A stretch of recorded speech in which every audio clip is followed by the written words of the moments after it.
నమస్తే అమ్మా. నమస్కారం అమ్మా. అమ్మ, భగవంతుడికి మనం నైవేద్యాలు పెడుతూ ఉంటాం. అవునమ్మా. అయితే ఎలాంటివి పెట్టాలో మీరు చాలా సందర్భాల్లో చెప్పారు. అసలు పెట్టకూడని నైవేద్యం అంటూ ఉంటుందా? ఎందుకు ఉండదమ్మా? ఉంటుంది. నేను తినకూడనిది నా పిల్లలకి పెడతానా? నేను ఖచ్చితంగా పెట్టు. ఇది అనారోగ్యం కలిగిస్తుంది అంటే నేను తినను కదా, నా పిల్లలకి పెడతానా? అంటే అలా భగవంతుణ్ణి కూడా మనం మన కుటుంబ సభ్యుడిగా, మన ఇంటికి పెద్దగా, మన శ్రేయోభిలాషిగా, మన మంచి చెడులు చూసేటటువంటి వాడిగా భావించుకుని కదా అన్ని రకాలుగా ఆయన సేవలు చేస్తున్నాం. 16 ఉపచారాలు చేస్తున్నాడు. రావయ్యా రావయ్యా అన్నాం, కూర్చోబెట్టాము, నీళ్ళు ఇచ్చాం, అన్నీ చేసాం కదా. అట్లాంటప్పుడు పెట్టేది ఎట్లాంటిది పెట్టాలి అంటే ఎటువంటివి పెట్టకూడదు అడిగారు కదా మీరు. అంచేత పెట్టకూడనివి కొన్ని మనం తెలుసుకుందాం. ఏమిటంటే ఈ ఎంగిలి పెట్టకూడదు, పాచిపోయింది పెట్టకూడదు, పనికిరానివి పెట్టకూడదు. ఇవి నేను తినను, నాకు పనికిరావు అనుకున్నవి. అంటే కొంతమందికి అవి కూడా నచ్చుతాయండి. కొంచెం పాచిపోయినవి ఇష్టం, కొంచెం పులిసిపోయినవి ఇష్టం. ఉదాహరణకి మజ్జిగ ఉన్నాయి, పుల్లని మజ్జిగ కొంతమందికి ఇష్టం, పెరుగు కానీ. నిజానికి అది మంచిది కాదు. ఇప్పుడు దాంతో వేరే రకాల పదార్థాలు చేయొచ్చు. ఆ పులిసిపోయినటువంటి మజ్జిగని మళ్ళీ ఇంకొక 2 రోజులు అలాగే కనుక ఉంచినట్టయితే ఒక కమ్మని పండు నుంచి వచ్చే వాసన లాంటిది వస్తుంది. అటువంటి దానితో వేరే రకమైనటువంటి పదార్థాలు చేస్తారు. అంతేగాని అలా పులిసిపోయినటువంటి దాన్ని పెట్టరు కదా అంట. నాకు ఇష్టపడితే పడచ్చేమో కానీ పనికిరాదు. అట్లా ఏదైతే అందరూ ఒక మామూలు మనిషి తినడానికి పనికిరావు అనుకుంటారో అటువంటివేవి దేవుడికి పెట్టకూడదమ్మా. ఎంగిలి పెట్టకూడదు. తర్వాత పదార్థాలలో రజోగుణ తమోగుణ పదార్థాలు పెట్టరు. ముఖ్యంగా తమోగుణ పదార్థాలు పెట్టరు. తమోగుణ ప్రధానం అంటే మాంసము, తరువాత వెల్లుల్లి, ఉల్లి, మసాలా, ఇలాంటి పదార్థాలు రూక్షములు అంటారు వీటిని. పదం వాడేదే అంటే చాలా స్ట్రాంగ్గా ఉంటాయట కదా, నాలుగు చుర్రు అనిపిస్తాయి.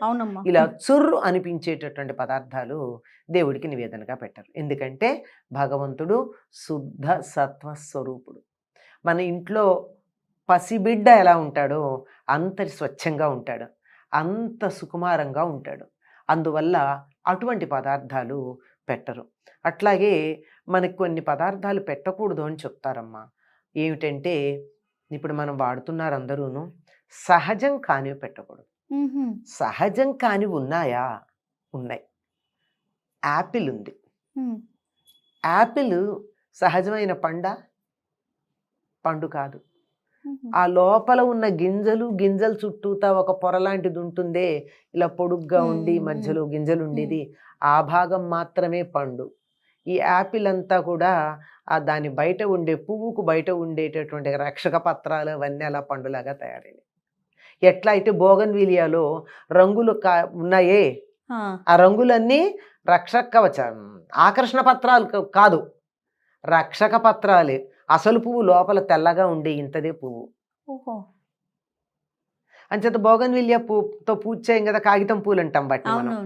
అట్లా సహజం కానటువంటి పండు ఉందే, ఈ పండు నివేదన చేయరు సాధారణంగా. అంటే యాపిల్ పండు పెట్టరు సాధారణంగా. ఈ మధ్యకాలంలో దేవాలయాల్లో అక్కడ కూడా పెట్టేస్తూనే ఉన్నారు. సరే, దేవుడు కూడా మోడర్న్ దేవుడు అయిపోయినట్టున్నాడు. అది అలాగే నల్లని పళ్ళు కూడా పెట్టరు. కానీ నల్లని పళ్ళు పెట్టరు అంటే తాటిపండు నల్లగా ఉంటుంది.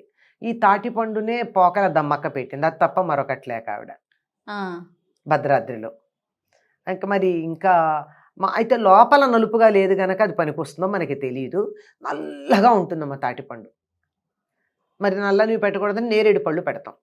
కానీ ఇలా లోపల సీతాఫలాలు కూడా పెట్టరు, నల్లని గింజలు ఉంటాయి అని. అంటే తినేటప్పుడు కూడా సీతాఫలాలు తినడం కొంచెం ఇబ్బందిగానే బెట్టుగానే ఉంటుంది, నాజుగ్గా తినలేం. సీతాఫలం తింటుంటే ఎవరైనా కొద్దిగా ఎదుటి వాళ్ళు చూడకుండా ఉంటే బాగుండి అనిపిస్తుంది. ఇట్లాంటిది కూడా పెట్టరు అంటారు. కానీ తప్పనిసరిగా దసరాల్లో ఒక రోజున సీతాఫలాలు నివేదన చేయడం అన్నది ఉత్తర దేశంలో సంప్రదాయం. అంచేత ఇవి ప్రాంతీయంగా మనం పెట్టుకున్నాం. కానీ బేసిక్గా ఉన్నది ఏమిటంటే పాడైపోయింది, పురుగులు వచ్చింది, అందుకే రేగిపళ్ళు కూడా దేవుడికి నైవేద్యం పెట్టరు. పురుగు ఎందుకంటే పురుగు ఎప్పుడు ఉంటుందో తెలియదు. పైకి బాగానే ఉంటుంది, ప్రతి కాయ ఇలా ఒలిచి లోపల పురుగు లేదు అని మనం కన్ఫర్మ్ చేసి పెట్టుకోవడం చాలా కష్టం. అవును. అంటే రేగుపళ్ళు పెట్టరు.